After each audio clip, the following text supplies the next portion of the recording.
Près de 150 millions de personnes meurent encore de cancer dans le monde et c'est donc en prélude à la célébration demain de la journée internationale de lutte contre les cancers que le ministère de la Santé a donc initié depuis ce matin des dépistages gratuits à l'hôpital sino-gabonais de Bellevue 2. Le point avec Betty Anzembe et Gérard Mindou.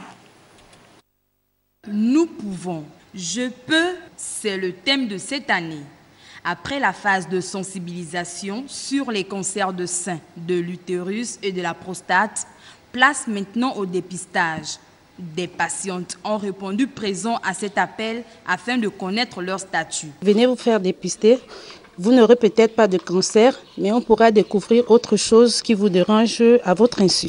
Nous, tous qui marchons, nous sommes des malades ambulants. C'est bien de se faire dépister, de connaître son corps. Plusieurs personnes ignorent encore l'importance de se faire dépister ou ont des préjugés à ce sujet. Pour faire ce dépistage, il y a des critères qui sont pris en compte. Pour se faire dépister du cancer du sein et du col, il faut déjà être une femme.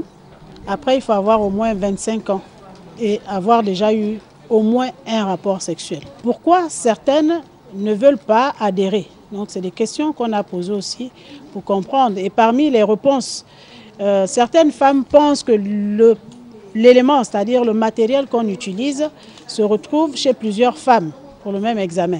Donc, notamment le spéculum. Mais je tiens à rassurer ces dames. Le spéculum arrive dans un sachet à usage unique. Cette action ne se fera pas seulement à Libreville, mais s'étendra à l'intérieur du pays. Des équipes vont passer effectivement dans les administrations, dans les sociétés, pour pouvoir sensibiliser les populations à se prendre en charge, à se préparer pour éviter l'arrivée de certaines maladies, dont le cancer. Il faut que les gens aient effectivement une certaine hygiène de vie et puis qu'on prenne soin de notre environnement. Une activité qui se fera pendant tout le mois de février, de manière à permettre à toute personne qui voudrait connaître son état de santé.